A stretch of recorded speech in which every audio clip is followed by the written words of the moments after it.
Bonjour Eric, Bonjour, comment Sandrine. vas-tu? Comment vas-tu Très bien, aujourd'hui? merci. Donc aujourd'hui, je vais te poser une petite question pour savoir ce que tu en penses. Alors je voulais te demander, le monde va-t-il s'enliser avec l'intelligence artificielle? Est-ce que tu peux nous proposer ton avis là-dessus? Alors, est-ce que le monde va s'enliser alors que, dans un premier temps, on nous vend l'intelligence artificielle comme un progrès? Et est-ce que c'est un progrès? Oui.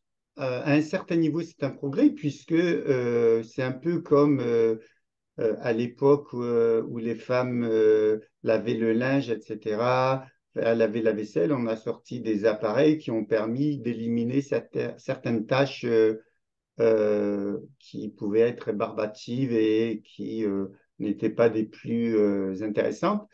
Donc, le progrès aujourd'hui, c'est l'intelligence artificielle qui va permettre à des avocats ou à des médecins de synthétiser leur travail de manière beaucoup plus rapide. Au point que d'ailleurs, on envisage que certaines professions vont disparaître, peut-être d'ailleurs, ces professions, en tout cas, va restreindre leur champ d'activité.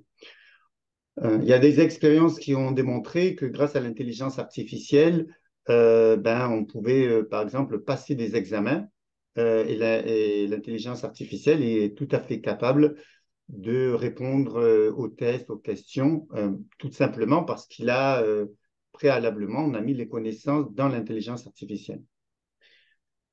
Euh, le problème qui va se poser, c'est que aujourd'hui, une personne qui voudrait, par exemple, faire parler de naturopathie, d'hygiénisme tel que je le fais, moi je le fais après 30 ans de travail, de recherche, eh bien une personne qui va se brancher sur un logiciel d'intelligence artificielle, si la naturopathie, l'hygiénisme se trouve intégré dans les programmes, ce qui n'est pas tout à fait le cas actuellement, eh bien, il va récupérer les informations et il peut faire un résumé ou une synthèse exactement comme j'en serais capable. Le problème, c'est que si la personne fait ça, elle va obtenir le même résultat alors qu'elle n'a pas forcément toute l'expérience et la maturité que j'ai pu acquérir. Il se trouve que si on veut aller d'un point A à un point B et que le point B est l'objectif, en effet, si l'objectif est de réaliser une conférence ou un livre, la personne qui va utiliser l'intelligence artificielle pourra peut-être avoir le même résultat que moi. Ceci dit, cette personne, ça sera une coquille vide, dans le sens que entre A et B, moi, par exemple, il s'est passé 30 ans. En 30 ans, j'ai fait des expériences, j'ai vu des milliers de personnes, j'ai une expérience, j'ai une maturité qui est le résultat de tout ça. Et ce n'est pas juste le fait que je suis capable de faire un livre ou de faire une conférence ou de faire une école, ce que j'ai fait d'ailleurs. En fait, la personne qui va obtenir le même résultat que moi va l'obtenir, mais si on lui retire son intelligence artificielle, elle n'est plus capable de rien faire. Alors que moi, non, puisque moi, j'ai fait ce parcours de A à B pendant 30 ans.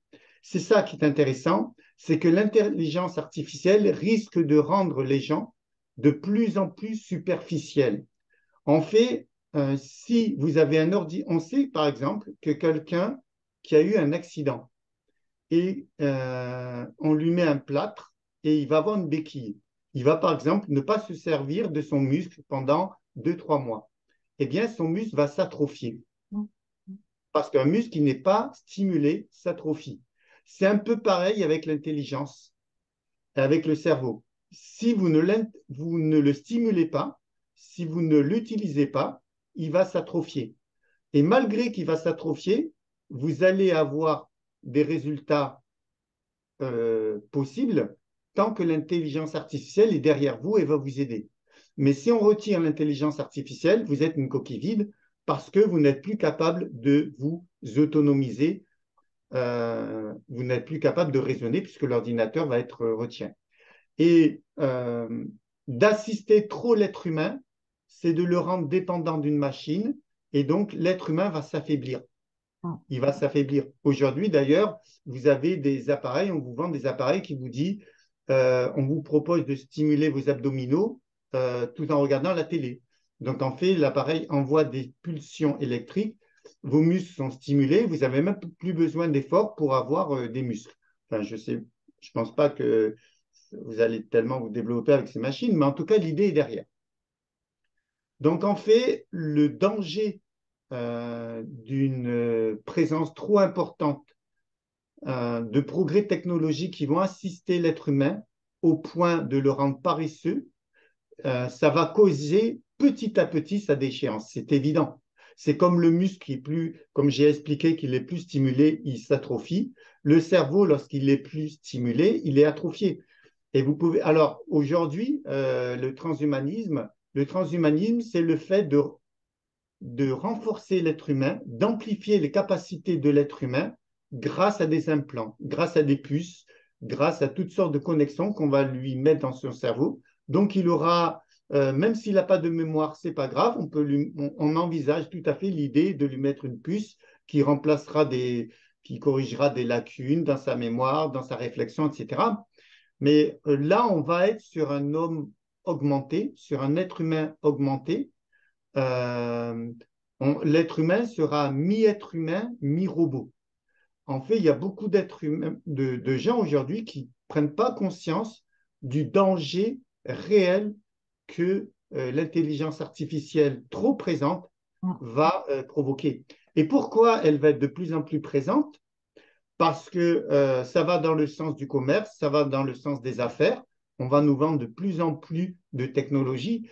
De toute manière, aujourd'hui, on envisage déjà de faire ce qu'on appelle lorsqu'on fait une duplication d'un être humain. Ça s'appelle un. Voilà. euh, bref, il y a le terme qui m'échappe. Et en fait, on sait, par exemple, je ne sais plus, Mélenchon, il avait fait une conférence où on voyait, c'est un hologramme, Mm. on voyait une image de lui. Il a réellement fait sa conférence alors qu'il n'était pas là. Et on peut obtenir comme ça des duplications. D'ailleurs, dans les prévisions des technologies d'ici 50, 100 ans, peut-être même avant d'ailleurs, on envisage que si par exemple j'ai besoin de te voir, d'aller te voir, eh bien en fait, c'est même pas moi qui vais te voir, c'est un double qui est complètement dématérialisé, mais Mm. qui sera présent et qui va discuter à ma place et qui va me représenter. Et aujourd'hui, ce genre de technologie n'est pas de la science-fiction, Mm. c'est quelque chose qu'on sait que d'ici quelques dizaines d'années, peut-être 50 ans, ça va tout à fait être plausible et possible. En fait, on n'aura même plus besoin de se déplacer. C'est notre double, entre guillemets, dématérialisé, avec lequel, par exemple, tu pourras t'asseoir sur ma chaise. J'aurai l'impression de discuter avec toi. En réalité, ça sera un double informatique. Enfin, c'est quelque chose de cette idée. Et en fait, entre ça, entre l'intelligence artificielle, entre les implants au niveau du cerveau, c'est évident qu'on va aller vers un monde qui va être de plus en plus dématérialisé, qui va être de plus en plus sophistiqué, de plus en plus euh, matériel, et qui va évidemment couper l'homme de sa source, c'est-à-dire son âme. Mm. C'est... Et en fait, l'être humain ne se rend pas compte que petit à petit, si il n'est pas vigilant, il va glisser vers un être mi-humain, mi-robot, et on va se retrouver avec des créatures qui seront plus réellement des êtres humains. Et alors évidemment, si on considère que, comme certains neurologues ou neurobiologistes, que la conscience est le fruit de notre cerveau et que lorsque le cerveau n'est plus là, il n'y a plus de conscience.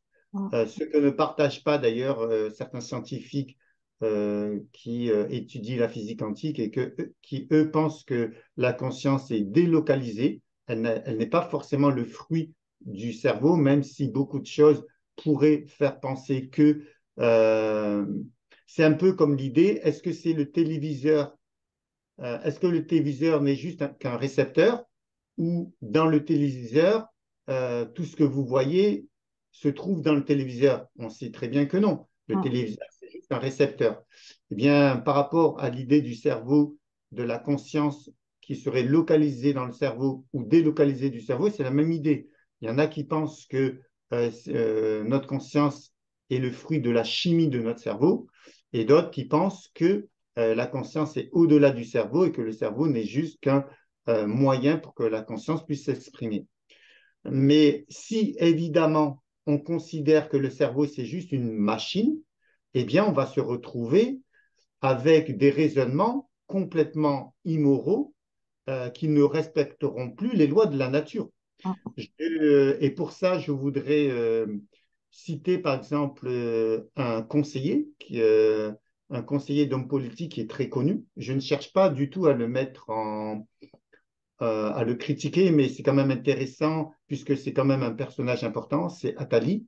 Mm. Attali, dans un de ses ouvrages, en tout cas moi je l'ai vu dans une vidéo, on était dans les années 80, 90, il était en train de faire des projections de l'être humain après, donc en 2010, 2020, 2030, 2040, 2050.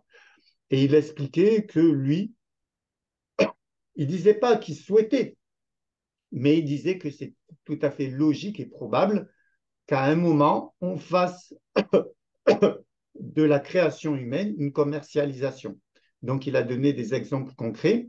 Il expliquait que selon lui, la technologie permettrait un jour euh, aux parents de choisir. En fait, grosso modo, ça serait plus la femme qui créerait un enfant, ça serait une sorte de robot ou de machine. En fait, on pourrait commander la couleur des yeux, le sexe. Je veux un garçon avec des yeux bleus, des cheveux bruns, etc. Et alors que ça soit, je ne sais pas s'il faisait allusion soit à des machines, soit au fait que grâce à la génie génétique, au progrès de la génétique, on peut déjà voir que ce n'est pas quelque chose qui est insensé en termes de résultats technologiques. Mais en tout cas, l'idée de la commercialisation de la vie, puisqu'on pourra commander comme dans un catalogue, Mm. on voit bien la dérive. Mm. C'est-à-dire qu'en fait, plus la technologie va se développer, et si la morale et le bon sens n'accompagnent pas les progrès technologiques, qui va avoir quelque chose à redire dans quelques décennies qu'on commande le sexe d'un enfant, les couleurs, la couleur des cheveux, la couleur des yeux et pourquoi pas la race, etc. Donc en fait, c'est évident que ce monde matérialisé, ce monde matérialiste, sans aucune morale, sans aucune éthique et sans aucune loi, va amener à la catastrophe de l'être humain. Mm. Et à mon avis, je ne sais pas si c'est à moyen ou long terme, de toute manière, à sa chute. En tout cas, peut-être même à sa disparition, parce qu'à partir du moment où on... C'est vrai que je pense qu'il y a des êtres humains qui ont comme prétention de vouloir jouer un peu à l'apprenti sorcier, c'est-à-dire qu'ils aimeraient être un peu comme Dieu, des créateurs, euh, jouer un peu les dieux sur Terre et être l'égal de Dieu, c'est-à-dire, si on croit en Dieu évidemment, c'est-à-dire être celui qui maîtrise sa destinée, qui maîtrise son point de départ, et puis pourquoi pas euh, la vie, c'est-à-dire, je sais que dans l'esprit de certaines personnes, il y a l'idée de faire des hommes immortels sur Terre, etc. Mais en tout cas, le progrès technologique. Alors, tout à l'heure, bon, c'est quand même important de revenir sur le titre de notre échange. Le monde va-t-il s'enliser avec l'intelligence artificielle? J'ai dit l'intelligence artificielle, mais on peut parler du transhumanisme, on peut parler de toutes ces nouvelles technologies. Je ne sais pas si c'est André Malraux qui a dit l'ère du verso sera spirituelle ou pas. C'est-à-dire qu'en fait, on le voit bien avec la technologie d'aujourd'hui, s'il n'y a pas un minimum de connaissances, de valeurs qui associent ces technologies et qui les accompagnent, on va se retrouver avec... Parce que qu'est-ce que quelque chose qui est immoral? C'est par rapport à une référence. S'il n'y a pas de référence, il n'y a plus d'immoralité. Donc tout sera permis. Mhm. Et, et dans quelques générations, c'est possible que certaines choses qui nous paraissent impossibles, indécentes, immorales, deviendra quelque chose de tout à fait admis et commun.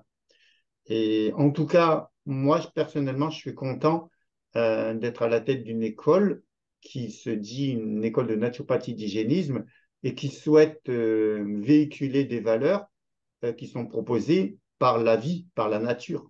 On n'a pas besoin d'être religieux dans le sens d'appartenir à une religion pour avoir un minimum de bon sens et de voir que la vie est organisée d'une certaine manière et qu'on ne peut pas se permettre impunément de modifier les choses. Même si aujourd'hui, la science peut s'amuser à modifier le génome, modifier certaines caractéristiques de l'être humain et puis s'amuser à créer l'être humain de son choix. Ça, à mon avis, ça va peut-être faire plaisir à certains, mais ça peut nous amener à moyen terme à des conséquences gravissimes en termes de, de création. Voilà. Je ne sais pas qu'est-ce que tu penses de tout ce sujet. Moi, je trouve que c'est un sujet très intéressant. Et comme je t'ai dit tout à l'heure au téléphone, quand on en a parlé, c'est quelque part, moi, je trouve que ça fait peur aussi pour nos générations, les générations qui nous suivent, quoi. Je trouve que, comme tu disais, d'être trop matériel, on n'ait plus d'âme, plus d'émotion, enfin, que tout soit enfin, qu'on soit contrôlé par des machines. Moi, je trouve que ça fait quand même peur, tout ce qui est relations sociales. Euh, Et en fait, ce qui se passe, c'est que quand on a cet échange, par exemple, on parle d'âme. La difficulté, c'est que la notion d'âme, c'est pas quelque chose qui est reconnu, c'est pas quelque chose qui scientifiquement est reconnu. Ce qui veut dire que celui qui ne reconnaît pas que l'être humain a quelque chose qui le dépasse et qui est au-delà du corps physique, ouais, euh, il peut tout à fait s'engouffrer dans ce genre de logique, puisque l'être humain est juste une mécanique et que cette mécanique, grâce à la science, peut être augmentée. ouais, Mais, euh, mais c'est ça le problème, c'est que si la définition de l'être humain est très minimaliste et très restreinte, et que l'être humain, pour certains scientifiques, ce n'est qu'un ensemble de composés biochimiques et euh, physiques avec des os, un cerveau, du sang, etc., une sorte de machine biochimique, eh bien, évidemment que le pas est très facile de se dire, bon, ben, c'est une machine qui est faite de sang et de chair, ben, nous, on va la mixer avec des composants technologiques. ouais, Et cette notion d'âme, cette notion de pensée, d'émotion, si au départ, euh, la personne avec qui on discute n'a pas ce genre de référence, elle va pas s'embêter à parler d'âme et d'émotion. Et c'est pour ça que euh, la dérive peut tout à fait se consommer parce que au départ, on n'est pas forcément d'accord avec ce que c'est un être humain. oui, Si un être humain, c'est juste un assemblage euh, physico-chimique, évidemment que la porte est ouverte à toutes sortes de pensées plus ou moins étranges. En tout cas, il semblerait qu'il y a un ordre naturel. On voit bien que que le corps humain est quelque chose qui est extraordinaire. Est-ce que c'est le fruit du hasard? Personnellement, moi, je ne pense pas que c'est le fruit du hasard. Certains penseront que c'est le fruit du hasard. Donc, évidemment qu'avec ce genre de point de vue, eh ben, pourquoi pas amplifier l'être humain avec de la technologie et ensuite vendre ça comme on vendrait n'importe quel objet. Et en tout cas, c'est évident que si l'être humain se coupe de sa source, se coupe de la vie, parce que moi, je pense que l'être humain euh, se retrouve dans un contexte, dans un univers qui normalement est harmonieux. Oui, Euh, c'est comme une symphonie où tous les musiciens jouent ensemble pour nous permettre d'écouter quelque chose de mélodieux. Eh bien, si on se coupe de cet ordre, si on se coupe de ce que la nature nous propose, puisque l'être humain vit dans un contexte qui est la nature, à ce moment-là, tout devient possible en fait. Et s'il n'y a pas un minimum de culture, s'il n'y a pas un minimum de référence, s'il n'y a pas un minimum de savoir, s'il n'y a pas un minimum d'humilité aussi, d'accepter que l'être humain ne domine pas la nature comme il pourrait le croire, oui. et on va se retrouver avec des choses abjectes et qui vont faire dégénérer l'être humain. En tout cas, ce qui pourrait sembler être un progrès comme l'intelligence artificielle et le transhumanisme, je pense que si on manque de réflexion et de lucidité, on pourrait s'en mordre les doigts. Et puis d'ailleurs, euh, pour s'en mordre les doigts, il faudrait être conscient aussi qu'on est en train de dériver et peut-être que certaines personnes n'en seront même pas conscientes. Je pense qu'il y a des gens qui ne sont même pas conscients du danger que peut représenter la technologie aujourd'hui. Qu'il y ait des avantages, oui, mais de croire qu'il n'y aura que des avantages et de ne pas voir le revers de la médaille, c'est peut-être risqué comme démarche. Oui. Voilà. C'est un sujet qui n'est pas évident à aborder parce que, Non, étant donné qu'il n'y a pas de consensus sur ce qu'est la vie, c'est ce qu'est un être humain, c'est difficile d'affirmer quoi que ce soit. Mais en tout cas, l'être humain tel qu'il a été aujourd'hui, dans quelques décennies, ça peut être quelque chose qui va se retrouver dans les livres d'histoire, quoi. Donc voilà, en tout cas, c'était une réflexion que je trouvais intéressante et que j'avais envie de partagé. présenter. Oui, Je ne sais ben, pas si tu as quelque chose à dire pour conclure. mais moi, je trouve que c'est aussi une réflexion très importante que je trouve que tout le monde devrait se poser quand même, savoir où on doit mettre la place de cette intelligence artificielle. Parce que on peut même se demander si à force, si c'est la machine qui nous dépasse, est-ce que nous, après, on sera, ouais, pour moi, enfin, les gens seront pas toujours tristes, enfin, coupés de tout, comme tu disais, de la nature et tout ça. Mhm. Ça pas quelque part, c'est dur ce que je veux dire, un peu mort aussi. Enfin, ouais, je trouve que ça fait. On pourrait se demander quelle est la différence entre un être humain et un robot. Un robot jusqu'à présent, en tout cas, même si certains scientifiques pensent que les robots, on pourrait les doter aussi d'une intelligence émotionnelle. Mais Mm, ce qui caractérise un être humain, c'est sa capacité à penser, à mm, avoir des émotions, à réfléchir, à s'améliorer. mm, Euh, et ça, c'est pas forcément l'apanage ouais, d'un robot ou de l'intelligence artificielle qui, lui, va raisonner uniquement par rapport au programme qui lui aura été préétabli dès le départ. Donc, je pense que la difficulté qu'on risque d'avoir dans ce genre de débat, c'est que tout le monde n'a pas la même définition de ce que c'est un être humain et qu'à partir de ce moment-là, dans l'esprit de certaines personnes, il n'y a aucun problème et aucun risque, ou en tout cas aucune difficulté ou danger à augmenter l'être humain avec de l'intelligence artificielle ou des implants technologiques. mm, Et, mais c'est juste incroyable aujourd'hui parce qu'en 2023, on est à l'aube d'un changement radical. ouais, Et entre 2023 et 2123, dans un siècle, il se sera passé énormément de choses. Et ce genre de discussion, on n'aura peut-être même plus l'occasion d'en avoir parce que ça sera même plus une question. tellement les gens seront soumis à, Oui. à ce genre de technologie. Mm. C'est marrant parce que dans l'esprit des gens, ce genre de technologie va nous rendre libres, va nous, va Non. nous permettre d'atteindre des mondes différents, des belles expériences, etc.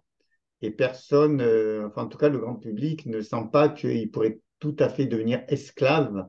Mm. Et alors, on va me dire aussi que je suis peut-être le père fouettoir qui essaye de voir le verre à moitié vide et qui ne voit pas le verre à moitié plein.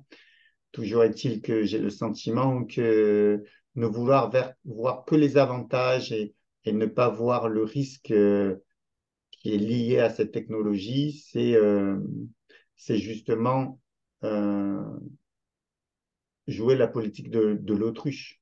Mm. En tout cas, moi, je ne cherche pas non plus à, à diaboliser ou à rendre négatifs tous les progrès de la science, mais ce genre de progrès, au contraire, moi, je suis pas contre les progrès technologiques, mais ce genre de progrès où l'être humain risque de se retrouver en compétition avec une machine, ou même s'il n'est pas en compétition, ça sera des êtres humains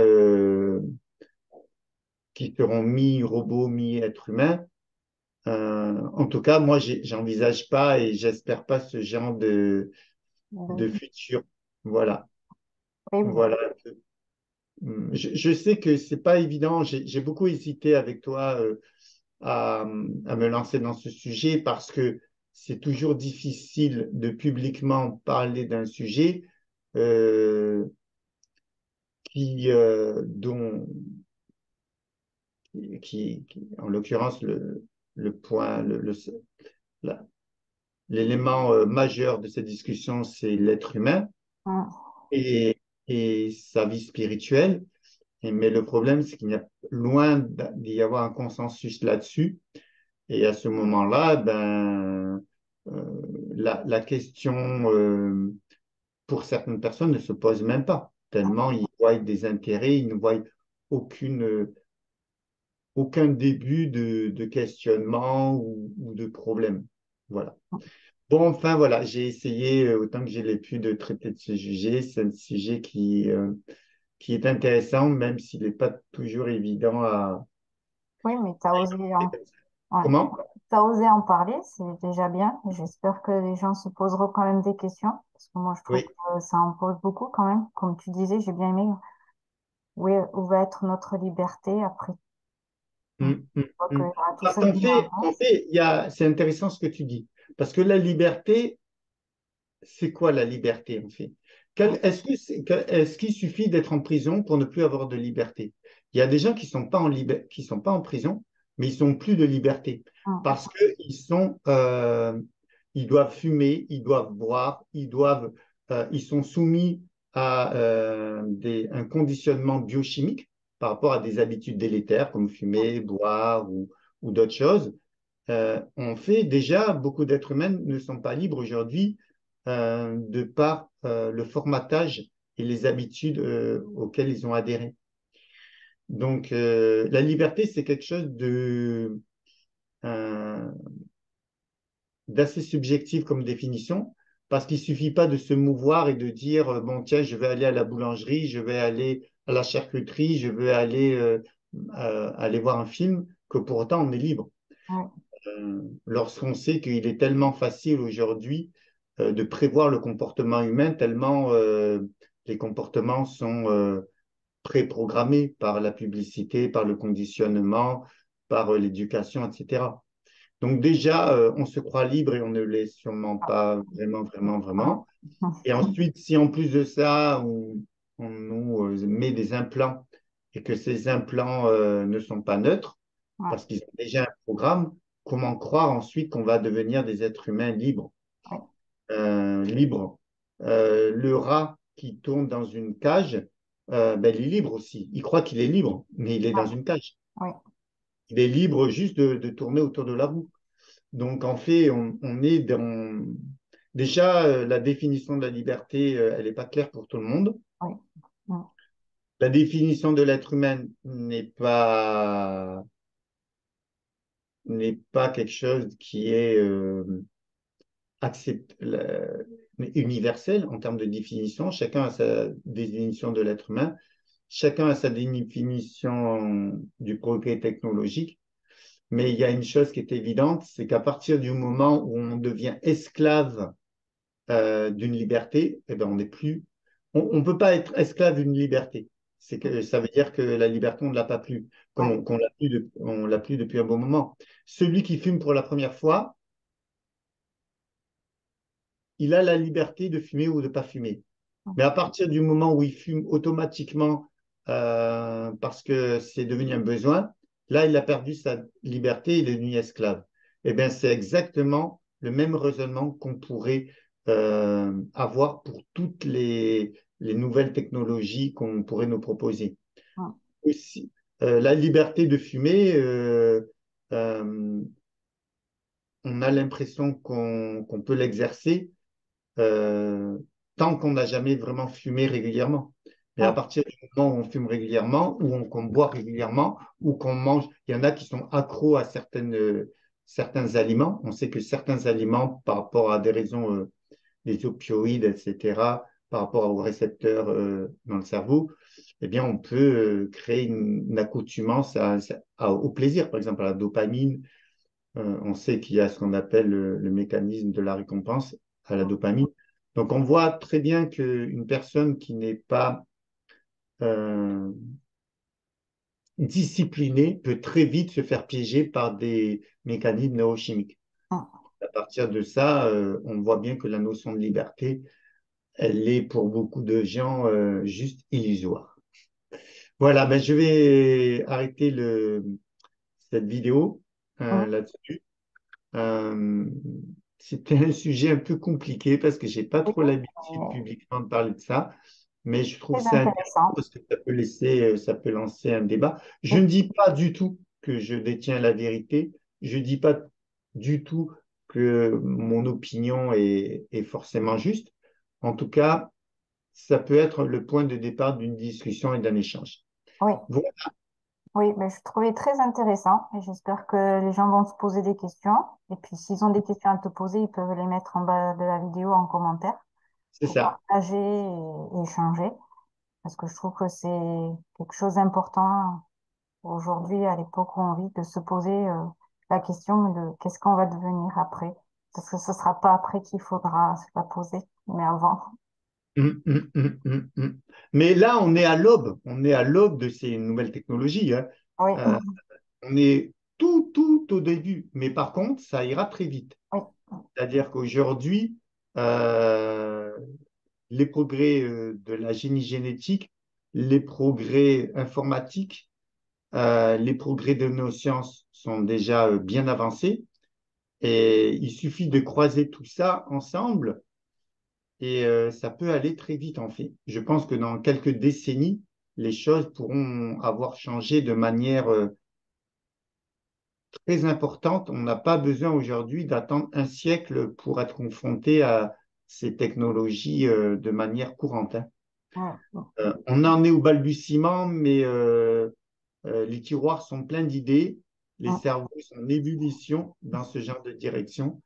Donc, les surprises peuvent être de taille. Voilà.